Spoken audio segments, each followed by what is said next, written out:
Mia stretched her legs under her desk, absent-mindedly sipping her coffee as she skimmed through an article draft for work. It was a typical Thursday evening.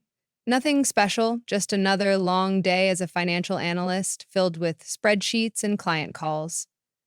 Her phone buzzed beside her, flashing her brother Noah's name. She hesitated for a second before picking up, half expecting him to ask for a favor as he often did. Instead, his voice came through, brimming with excitement. "Hey, Mia. Just wanted to check if you still have that carry-on suitcase I lent you last year. We're heading to Italy next month, and I could really use it." Mia's fingers tightened around her coffee mug. "Italy?" she echoed, trying to keep her voice neutral. There was a short pause, as if Noah had just realized his mistake. "Oh, you didn't know?" He let out an awkward chuckle. "Yeah, Mom and Dad, Emma, and I are going for 10 days. It's going to be incredible. Rome, Venice, the Amalfi Coast. Mom's been planning it for months." Mia's stomach twisted. Months. They had been planning this for months, and no one had bothered to mention it to her. No casual, "Hey, we're thinking about going to Italy." No, "Would you be interested in joining?" Nothing. She took a slow, steady breath. "I had no idea," she said, forcing herself to sound calm. "Why didn't anyone tell me?" Noah hesitated, then gave a dismissive laugh. "Come on, Mia, you're always buried in work. Mom figured you wouldn't be able to take time off anyway." Of course, they had already decided for her. Before she could even process the sting of rejection, Noah continued, as if the conversation had already moved on. "Oh, and actually, since you're not going, could you stay at Mom and Dad's to watch Benny? You know how stressed he gets at the kennel. It'd just be for 10 days, and Mom would really appreciate it." Mia felt heat rise in her chest. Not only had they excluded her, but now she was being asked to take care of their responsibilities while they enjoyed their luxury vacation. Her grip on her phone tightened. She was done being their backup plan. For the first time in her life, Mia wasn't going to be the reliable, forgotten one. "I'll think about it," she said coolly, already opening her laptop. But deep down, she already knew her answer. Mia sat in silence after hanging up the call, the weight of Noah's words sinking in. This wasn't just about Italy. It was about years of being treated as an afterthought, a convenient extra, rather than an equal member of the family.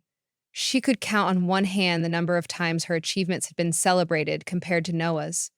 When he graduated from law school, the family threw an extravagant party, catered dinner, custom decorations, and a slideshow of his childhood photos. When Mia earned her master's degree in finance, her parents had simply nodded and said, "That's nice, dear." It had always been this way. Noah, the golden child, the one whose dreams were always nurtured, while Mia was the practical one, the responsible one, the one expected to handle things on her own. She thought back to the time Noah announced he was starting his own business. Their parents immediately jumped in, offering him financial support and helping him secure a loan. But when Mia expressed interest in moving abroad for work, their response had been a dismissive, "Wouldn't it be more sensible to stay close to home?" Even small things reinforced the pattern. Every family holiday, Mia was the one expected to organize flights and accommodations, making sure everyone else was comfortable while her own needs were overlooked. When Noah and his wife Emma had their first child, Mia had practically rearranged her entire schedule to babysit. Yet when she had to work late or needed help moving apartments, there was always an excuse. Noah was busy, their parents had prior commitments, and now they hadn't even thought to invite her on a trip that was supposed to be a family vacation. They had planned everything behind her back and only remembered her when they needed someone to take care of the dog. She wasn't family when it came to making memories, only when they needed a favor. A tightness built in her chest, but this time, instead of sadness, it was something sharper: anger, clarity, resolve. She had spent years being the reliable, overlooked one, but not anymore. This time, Mia wasn't going to be the one left behind. Mia closed her laptop with a sharp snap, her decision made. She was done being the family's safety net. For years, she had watched from the sidelines while they celebrated each other, leaving her to handle responsibilities they didn't want. Not this time. This time, she would prioritize herself. Without hesitation, she reopened her laptop and typed in the destination she had dreamed about for years: Marrakech, Morocco. She had always wanted to experience the vibrant souks, the stunning desert landscapes, the intricate architecture of the palaces. She had imagined wandering through the bustling streets, taking photos of the colorful markets, sipping mint tea in a traditional riad. For years, she had put off traveling because of work, because of family obligations, because she had convinced herself she didn't have the time. But what was the point of saving time for people who never considered her a priority? Mia scrolled through flight options, her heart pounding as she hovered over the Book Now button. A trip for one. No compromises. No expectations. No last-minute changes to accommodate someone else's needs.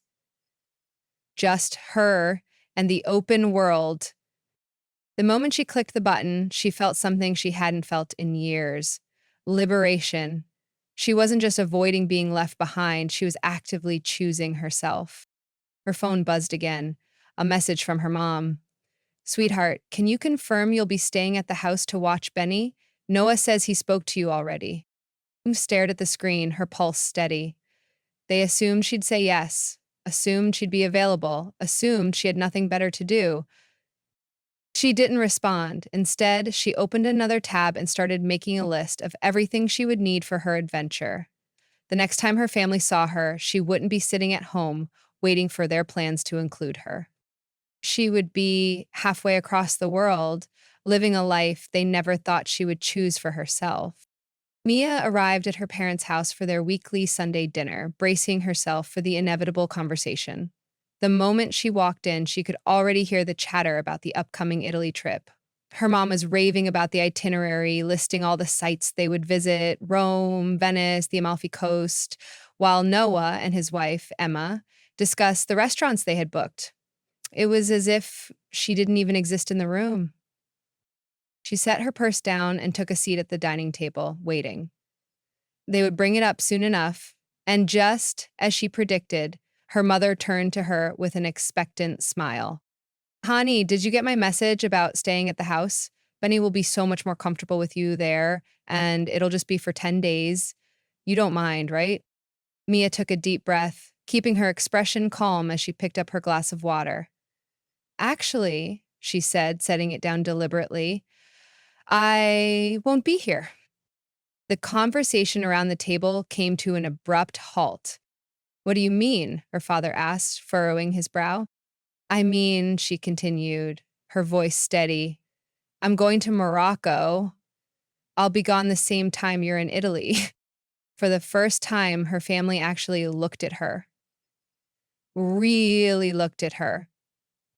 You're going on vacation? Noah asked, his tone somewhere between confusion and amusement.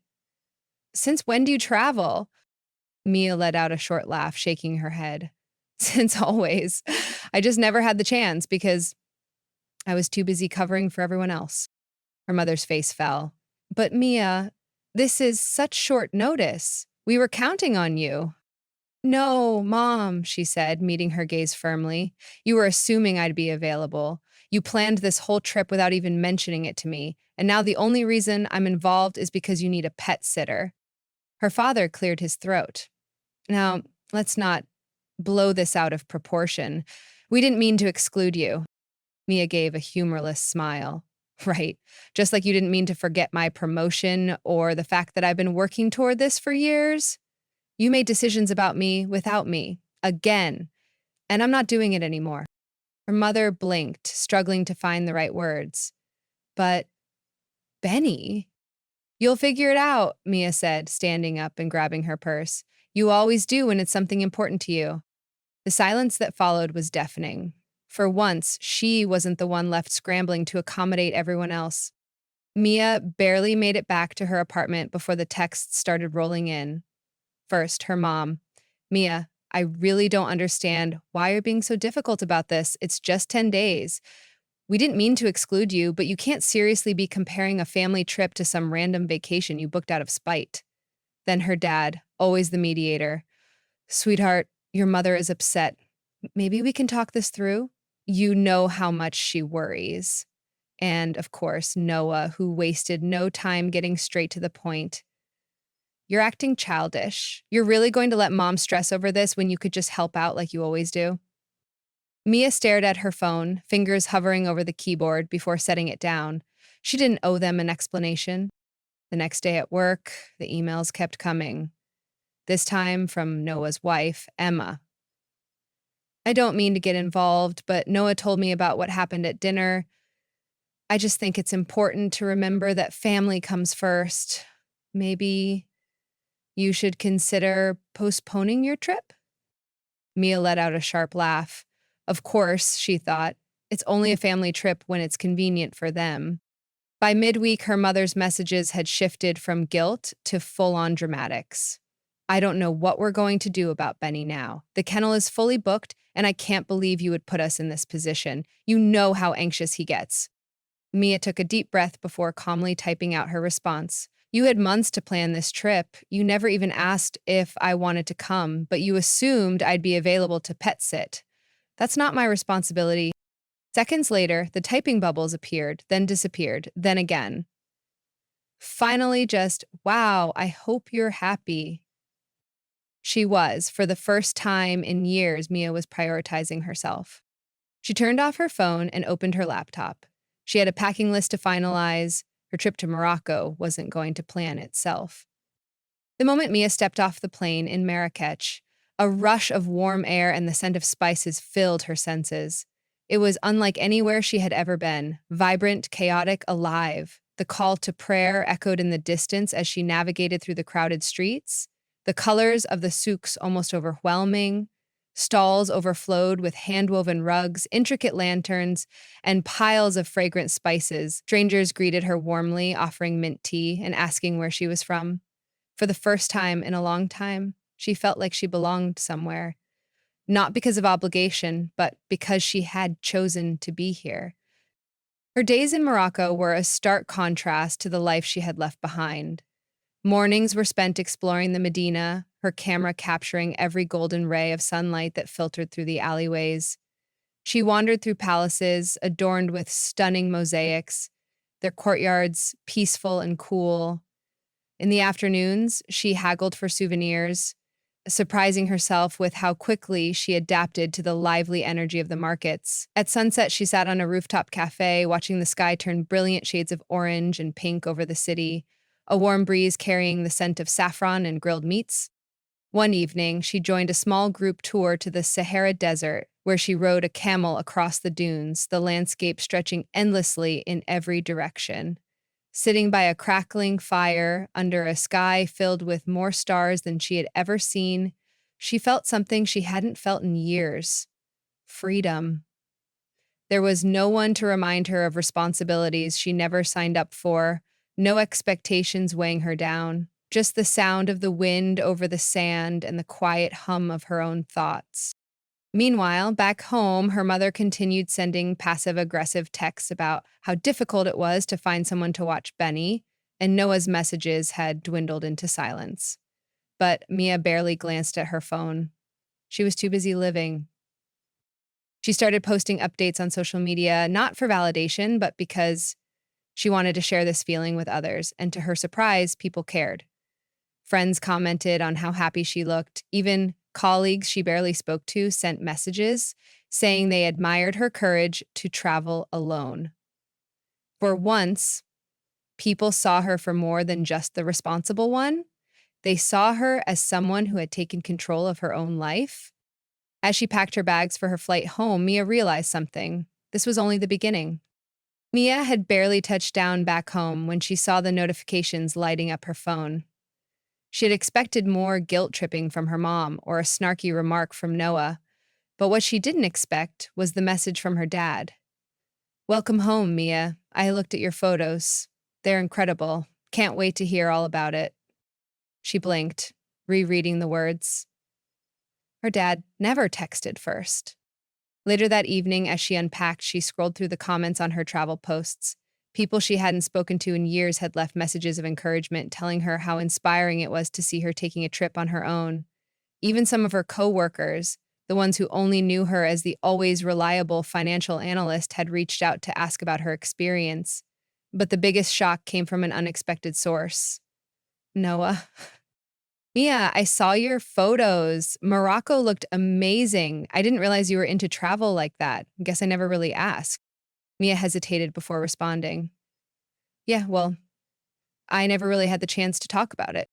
Noah sent another message almost immediately. Look, I know we've always just assumed you were the responsible one, but I think we took you for granted. We shouldn't have left you out of the Italy trip. That wasn't fair. She stared at the message, her chest tightening, an actual acknowledgement. She had spent years being dismissed, ignored, and used as a safety net, and for the first time, someone in her family saw. Still, she wasn't quite ready to forgive everything. A few days later, she stopped by her parents' house to pick up some mail. Her mom was sitting in the living room flipping through a travel magazine. Mia's travel magazine. You know, her mom said, not looking up. I read your blog post about traveling alone. It was interesting. Mia folded her arms. Interesting? Her mom sighed, finally meeting her eyes. I guess I never thought about what it was like for you, how much we've expected from you without really considering what you wanted. She hesitated, then added, Your father and I were talking. We think it's time we start making things right. Mia wasn't sure what surprised her more, that her mom had read her writing or that she was admitting fault. I'll believe it when I see it, Mia said, though there was no bitterness in her voice. Her mom gave a small smile. Fair enough. For the first time in years, Mia felt something shift. Maybe they weren't perfect. Maybe they never would be. But for the first time, they were trying. Mia had expected to return home feeling like nothing had changed, like she would slip back into the role her family had assigned her.